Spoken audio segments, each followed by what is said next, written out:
Saya dari kelompok 13, ada saya dan Mbak Anneke yang akan menyampaikan mengenai poin tentang wawancara kualitatif.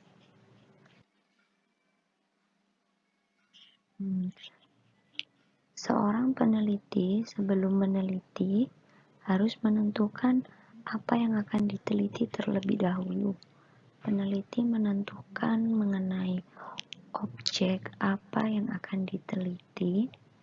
Melihat suatu objek akan menimbulkan berbagai persepsi, penilaian terhadap dunia sekitar tidak akan sama dengan orang lain. Penilaian tentang suatu objek tidak akan sama antara orang yang satu dengan orang yang lain. Untuk itulah, peneliti harus melakukan komunikasi dengan objek yang akan diteliti dengan wawancara. Wawancara dalam penelitian, saat peneliti melakukan wawancara, akan dihadapkan pada dua hal berikut. Yang pertama, peneliti harus secara nyata melakukan interaksi dengan responden. Yang kedua, peneliti akan menghadapi kenyataan yang akan ada pandangan yang hadir dari orang lain, yang akan ada pendapat dari orang lain. Mengapa harus dilakukan wawancara?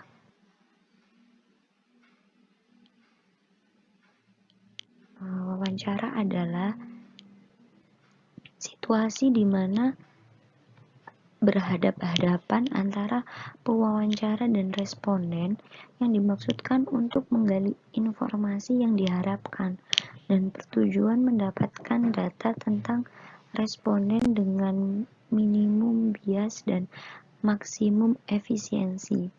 Pernyataan berikut merupakan pendapat dari Singh pada bukunya pada tahun 2002.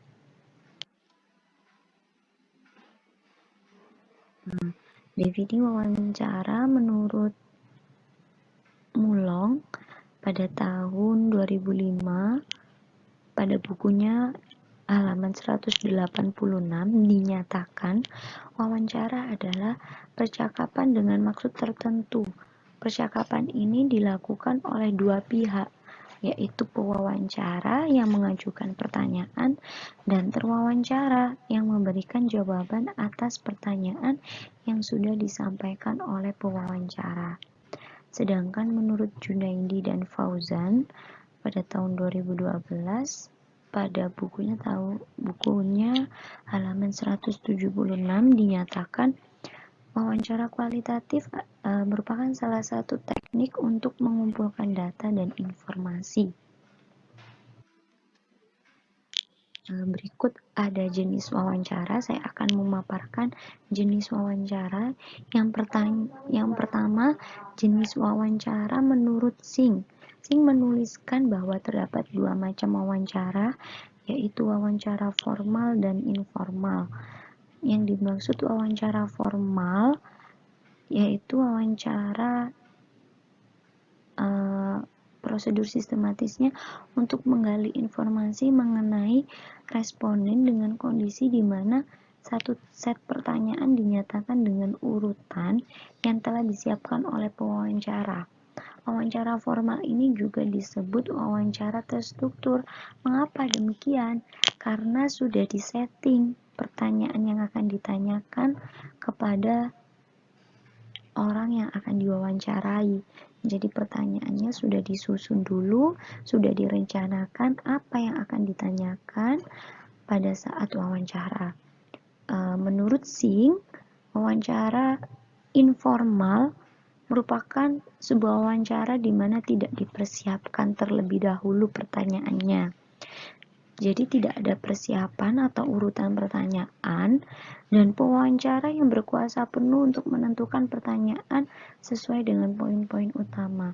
Jadi tidak ada persiapan, pewawancara secara spontan bertanya kepada pihak yang akan diwawancarai mengenai poin-poin utamanya. Berikut ada kelebihan dan kekurangan dari wawancara formal. Dalam metode ini biasanya mempunyai validitas yang lebih tinggi dibandingkan wawancara informal. Pada metode formal, wawancara formal juga memiliki dua kelemahan. Yang pertama, prosedur melaksanakan wawancara tipe formal, membutuhkan biaya yang besar dan waktu yang lama. Mengapa demikian? Karena dipersiapkan terlebih dahulu, ditata, disetting. Maka dari itu perlu persiapan dalam waktu yang lama. Kemudian yang kedua, validitas wawancara formal biasanya lebih rendah dibandingkan beberapa metode lain seperti analisa biodata ataupun tes psikologis yang terstandarisasi. Kelemahan ini dinyatakan oleh Guildford dalam Sing pada tahun 2002. Berikut kelebihan dan kekurangan wawancara informal. Yang pertama, karena sifatnya yang lebih fleksibel dalam mengumpulkan data. Yang kedua, metode wawancara informal, pewawancara dapat menggali data lebih dalam, sehingga mendapatkan pemahaman yang lebih banyak atas orang yang diwawancarai. Kemudian kelemahan, metode ini juga mempunyai setidaknya dua kelemahan. Wawancara informal memiliki tiga kelemahan. Yang pertama, pada wawancara informal terdapat kemungkinan pengaruh pribadi yang besar yang dinyatakan oleh pewawancara. Yang kedua, wawancara jenis ini membutuhkan kemampuan yang lebih tinggi. Mengapa demikian? Karena pewawancara diharapkan berlaku diplomatis, cerdas, dan mempunyai keterampilan sosial yang tinggi, memiliki pengetahuan yang tinggi atau substansi yang diteliti. Yang ketiga, data yang didapat dari wawancara informal sulit untuk dikuantifikasikan dan sulit untuk dianalisa. Berikutnya yaitu mengenai strategi wawancara. Yang pertama, pada saat wawancara. Pada saat wawancara, sebelum pelaksanaan wawancara, peneliti harus mempersiapkan diri sebaik-baiknya secara detail demi kesuksesan wawancara. Yang pertama, memiliki pengetahuan. Memiliki pengetahuan ini dapat diartikan seperti mengetahui kesukaan, budaya, alat komunikasi yang disukai, keinginan berkontribusi pada peneliti akademik. Pernyataan ini disampaikan oleh Mikes pada tahun 2012. Kemudian sebelum dilaksanakannya wawancara, yang harus disiapkan ini juga setting wawancara. Peneliti harus memperhatikan hal seperti tata ruang, kenyamanan, tingkat kebisingan,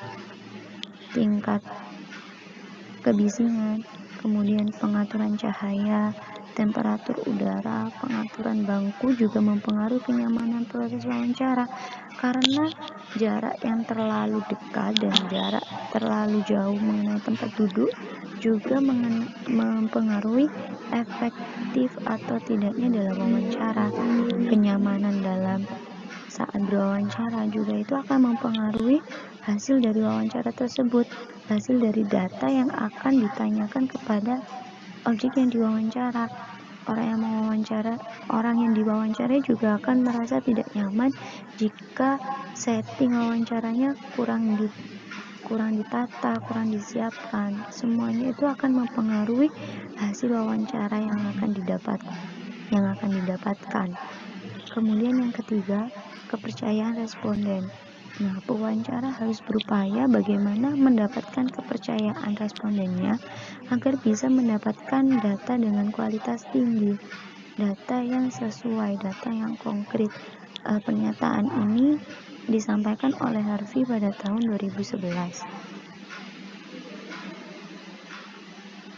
Kemudian saat dilakukannya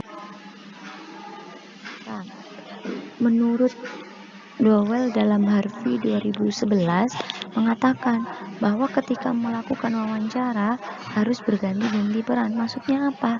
Misalkan berperan bodoh atau kekanak-kanakan ketika berhadapan dengan orang yang bersikap kebapekan, bersikap sangat efisien terhadap wanita yang lebih tua dan terlihat galak, misalnya bersikap seperti saudara terhadap wanita yang seusia yang sepantaran, bersikap sangat cekatan dan sangat berpengetahuan terhadap pria muda. Jadi harus disesuaikan kepada siapa kita melakukan wawancara. Supaya apa? Nah, supaya ketika saat wawancara bisa menyampaikan pertanyaan, bisa mendapatkan data yang diinginkan. Kemudian Barry dalam case pada tahun 2012, perilaku yang akan membantu pewawancara untuk mempunyai keterampilan mendengarkan yang efektif. Ada 15 yang akan saya sampaikan. Yang pertama, dengarkan poin-poin penting dan ide-ide utama. Yang kedua, dengarkan isi dan perasaan dari pembicaraan.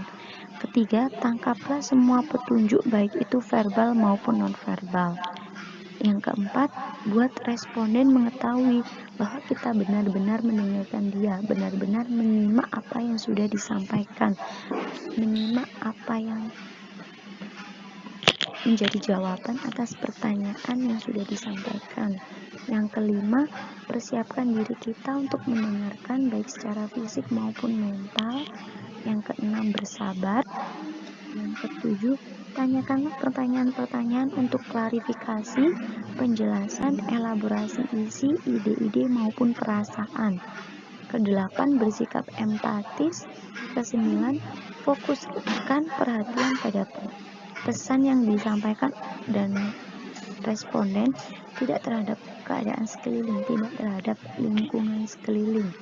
Yang ke-10, fokuskan diri pada kondisi saat itu, tidak pada kondisi masa lampau ataupun kondisi di masa mendatang.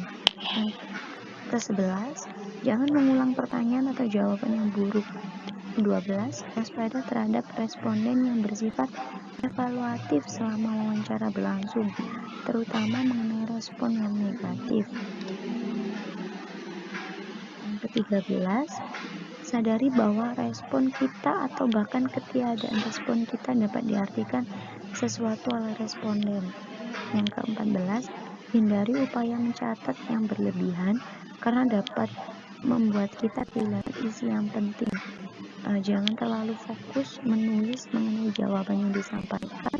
Kita harus menunjukkan bahwa kita itu menyimak dengan baik sehingga tidak terlena dengan hal atau perilaku mencatat yang berlebihan. Kemudian yang ke-15, yang terakhir, jangan bereaksi terlalu cepat atas sebuah komentar. Jangan terlalu gegabah dalam memberikan komentar atau timbal balik mengenai jawaban yang sudah disampaikan oleh pihak yang diwawancarai. Strategi setelah wawancara. Setelah pelaksanaan wawancara, peneliti juga perlu menjaga hubungan baik dengan responden. Hal itu sebagai bentuk ucapan terima kasih atas kesediaan mereka menjadi responden penelitian. Hubungan dengan responden sebaiknya dibangun dengan tulus karena jika tidak dapat terlihat oleh responden dan dapat merusak hubungan. Kemudian poin yang kedua mengenai tujuan wawancara. Tujuan wawancara menurut Zainal pada tahun 2010, yang pertama untuk memperoleh informasi secara langsung guna menjelaskan suatu hal atau situasi dan kondisi tertentu. Yang kedua, untuk melengkapi suatu penelitian atau penyelidikan ilmiah. Yang ketiga, untuk memperoleh data agar dapat mempengaruhi situasi atau orang tertentu. Poin yang ketiga, wawancara sebagai suatu metode. Wawancara merupakan salah satu bagian terpenting dari setiap survei. Tanpa wawancara, peneliti akan kehilangan informasi yang hanya dapat diperoleh dengan jalan bertanya langsung kepada responden. Data semacam itu merupakan tulang punggung suatu penelitian survei. Maka dari itu mengapa pentingnya dilakukan wawancara, dan wawancara menjadi salah satu metode dalam pengumpulan data. Wawancara merupakan metode pengumpulan data dengan jalan tanya jawab sepihak yang dilakukan secara sistematis dan berlandaskan kepada tujuan penelitian. Pernyataan ini dinyatakan oleh Lerming pada tahun 1992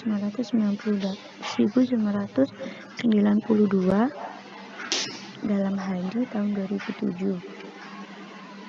Pada penelitian, wawancara dapat berfungsi sebagai metode primer, pelengkap, atau sebagai kriterium. Apa sih maksudnya? Apa yang dimaksud sebagai metode primer?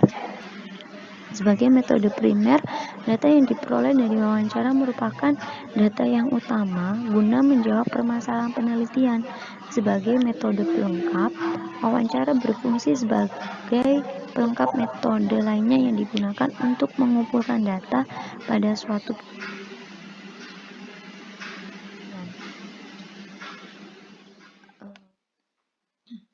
Selanjutnya kita akan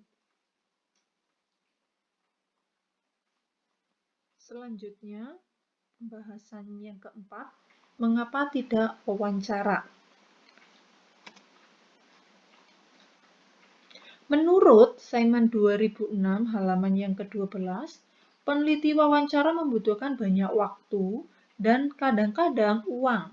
Peneliti memiliki konsep proyek, membangun akses dan membuat kontak dengan peserta, mewawancarai mereka, menuliskan data, dan kemudian bekerja dengan bahan dari berbagai yang telah dipelajari. Kadang-kadang, peneliti merasa bahwa seorang peneliti yang baru memilih salah satu metode. Karena ia berpikir akan lebih mudah daripada yang lain. Setiap metode penyelidikan berarti apa-apa membutuhkan waktu, perhatian. Tapi pada wawancara ini lebih diutamakan pada padat karya. Jika meneliti tidak memiliki uang atau dukungan untuk menyewa bantuan sekretaris untuk menuliskan kaset, itu adalah miliknya atau kerja yang dipertaruhkan. Wawancara mengharuskan peneliti membangun akses dan membuat kontak dengan calon peserta yang mereka belum pernah bertemu. Kemudian mereka bisa membuat janjian panggilan telepon atau proses pendekatan. Menurut Sedman 2006 halaman yang ke-13, wawancara itu sebagai proses yang mengubah orang lain ke dalam mata pelajaran yang dapat disesuaikan dengan kepentingan peneliti. Selanjutnya, pembahasan yang kelima, suatu pendalaman struktur wawancara fenomenologi. Nah, suatu pendalaman struktur wawancara fenomenologi itu adalah pendalaman struktur ini tentang fenomenologis yang berbasis wawancara. Metode ini menggambarkan riwayat hidup wawancara dan fokus mendalami wawancara yang diinformasikan oleh asumsi yang diambil dari fenologi menurut Kurz tahun 1967. Struktur wawancara penelitian ini akan dijelaskan dan pendekatan untuk teknik wawancara dan analisis data juga akan dijelaskan secara teoritis. Dalam pendekatan ini, terutama pewawancara menggunakan pertanyaan-pertanyaan yang terbuka. Tugas utama mereka adalah membangun dan mengeksplorasi respon peserta untuk pertanyaan-pertanyaan. Nah, tujuannya adalah untuk merekonstruksi atau pengalamannya dimiliki oleh peserta dan topik yang diteliti. Perkiraan topik ini akan beradaptasi dengan pendekatan wawancara secara luas, yang meliputi hampir seluruh masalah yang melibatkan pengalaman kontemporer. Di dalamnya ada 3 rangkaian wawancara. Model dari pendalaman struktur wawancara fenomenologis ini melibatkan serangkaian 3 wawancara terpisah dengan masing-masing peserta. Perilaku masyarakat menjadi bermakna dan mudah dipahami dan bila ditempatkan dari dalam kehidupan mereka dan kehidupan orang-orang di sekitar mereka tanpa konteks ada sedikit pun kemungkinan mengeksplorasi makna pengalaman. Menurut Patton, tahun 1989.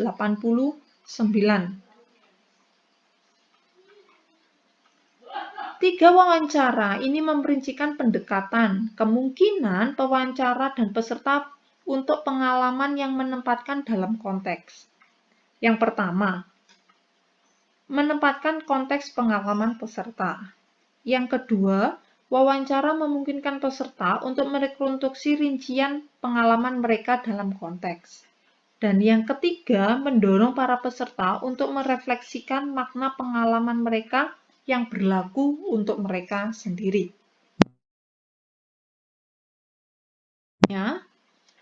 Wawancara fokus pada sejarah hidup, konteks pengalaman peserta. Tugas pewawancara adalah untuk menempatkan dan meminta dia untuk memberikan, dia itu adalah peserta, untuk memberitahu sebanyak mungkin tentang dirinya sendiri dengan jelas sesuai dengan topik sehingga hingga saat ini dalam studi tentang pengalaman guru, siswa, mentor, profesional yang berada di sekolah. Peneliti meminta peserta untuk memberitahukannya tentang kehidupan masa lalu mereka pada saat mereka menjadi guru, mahasiswa, atau mentor. Kurang lebih waktunya 90 menit. Yang kedua, wawancara rincian pengalaman. Tujuan dari wawancara yang kedua ini untuk berkonstruksi pada detail konkret, secara nyata, kehadiran peserta pengalaman yang tinggal di bidang topik penelitian. Peneliti meminta mereka untuk merekonstruksikan rincian ini.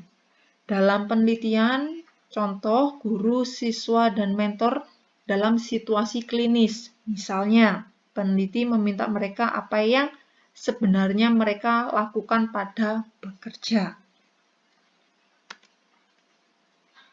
Selanjutnya, merefleksikan makna dari pengalaman mereka. Dalam wawancara yang ketiga ini, peneliti meminta peserta untuk merenungkan makna dan pengalaman mereka. Pertanyaan tentang makna, tentang satu kepuasan atau ganjaran mengenai isu-isu, dapat berperan pada cara berpikir peserta. Sebaliknya, itu membahas hubungan intelektual, emosi antara kerja peserta dan kehidupan peserta. Pokok pembahasan selanjutnya yang keenam, kepedulian terhadap struktur.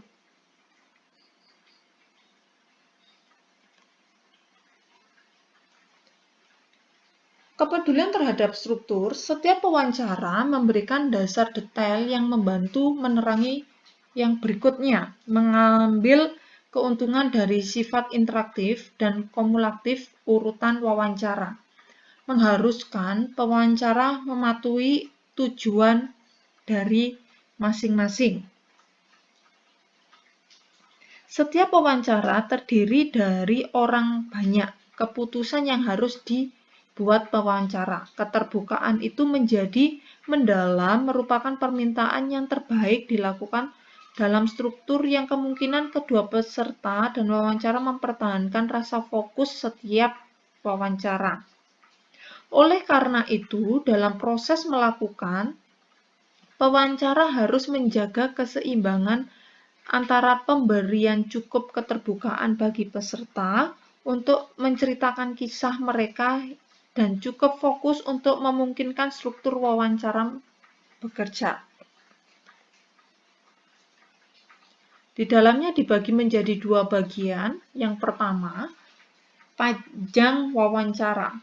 Untuk mencapai tujuan dari masing-masing tiga wawancara, menurut Dolbear dan Sumun, yang diambil dalam Sumun tahun 1982, menggunakan format 90 menit. Yang penting, adalah bahwa lamanya waktu itu diputuskan sebelum proses mewawancarai dimulai. Melakukan wawancara merupakan hal yang memberikan kesatuan untuk setiap wawancara. Wawancara memiliki setidaknya awal kronologis, tengah, dan akhir. Yang kedua, makna dari validitas dan rehabilitas. Interaksi antara pengumpulan data dan peserta melekat pada sifat wawancara. Hal ini melekat juga di lain pendekatan kualitatif, seperti observasi, partisipasi, dan peneliti percaya itu juga melekat pada metodologi yang paling bereksperimental dan kuasi eksperimental diterapkan pada manusia. Meskipun langkah-langkah dikembangkan untuk mengendalikan hal itu, menurut Chappell dan Stanley tahun 1963. Dari pokok pembahasan wawancara kualitatif dapat disimpulkan bahwa wawancara adalah suatu metode atau cara yang ampuh untuk mendapatkan informasi tentang pendidikan dan yang lainnya, isu sosial, yang penting melalui pemahaman pengalaman individu yang hidupnya mencerminkan isu-isu tersebut. Dengan wawancara, peneliti dapat sepuasnya menanyakan pertanyaan yang berhubungan dengan penelitiannya. Selain itu, seorang peneliti harus mengetahui tujuan dari wawancara sebelum melakukan wawancara agar wawancara tersebut terarah. Terima kasih. Apabila ada pertanyaan, bisa menuliskan di kolom chat YouTube.